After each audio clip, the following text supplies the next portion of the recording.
I'll jump. I'm a big jumper. My mental health affects everything that I do.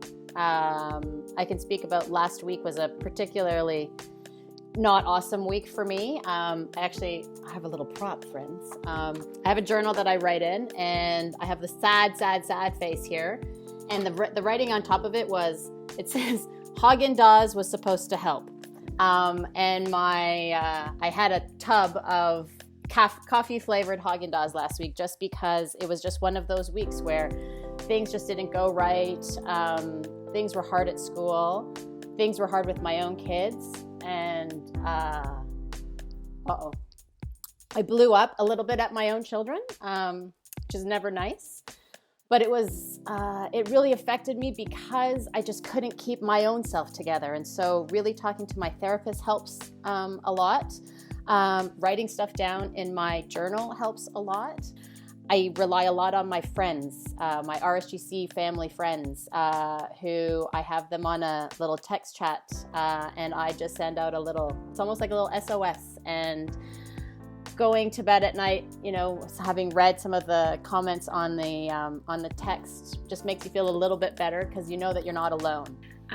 So the way that I recognize my mental health affects my day-to-day life is physically.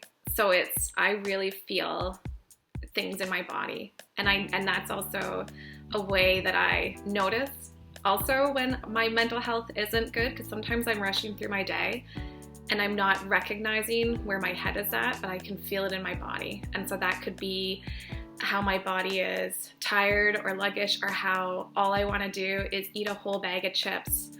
So I feel it right away in my body, and that's, if I don't notice it, if I don't pause and use those use those feelings to tell myself, wait a second, something's going on, I feel that the whole day. I can jump in because I'm a cross of the two, where I do feel it in my body too when I'm getting stressed and overwhelmed. I get the knots in the stomach and a lot of tension, and my mental health is huge for my day-to-day, right? In order to keep smiling and keep being upbeat all the time, it can be challenging, right? And a lot of people turn around and tell you, you're always happy, you're always, everything's going so great. And so they just think that that's the reality of your life, when it's a lot of armor.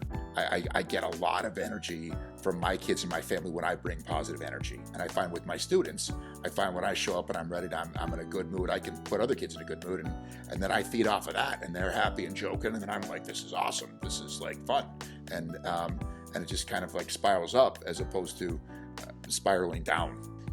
And I think I was looking at it day to day in the beginning. I was doing what Bill Murray did. I was like, okay, I'm just like, hit it today and not think about tomorrow, but that didn't help me, and it put me in a kind of a bad spot. So to sort of take a more longer term view is the way he took towards the end and got out of it, was by taking a longer term view and doing something today that's going to help me tomorrow, and whether that be exercise or reading books, or I actually just had delivered today Rocksmith, and I've got a bass guitar being delivered this weekend, and I, with zero musical talents, I'm hopefully going to learn to play the bass guitar, and just as something to do.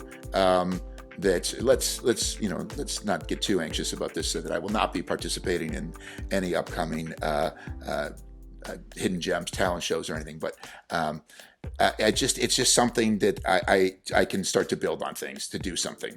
And it's also, I'm setting a better example for the people that I influence in my home every day, who instead of seeing me eat chips and drink crap beer and be surly, maybe see me doing better things, and that'll help them as well. That's awesome. Donnelly, who are you? I would say, I think often we don't know when we're struggling, but often other people will remind us or tell us or check in on us.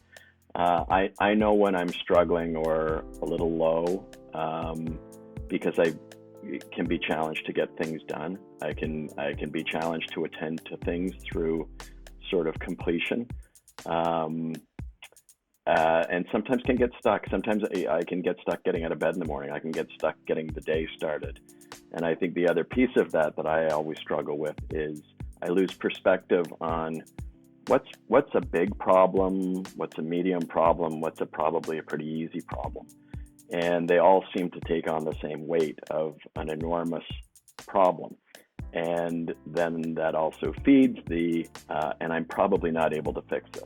This is an enormous problem. It's getting bigger. I'm not able to manage this. There's no solution apparent. Spiral.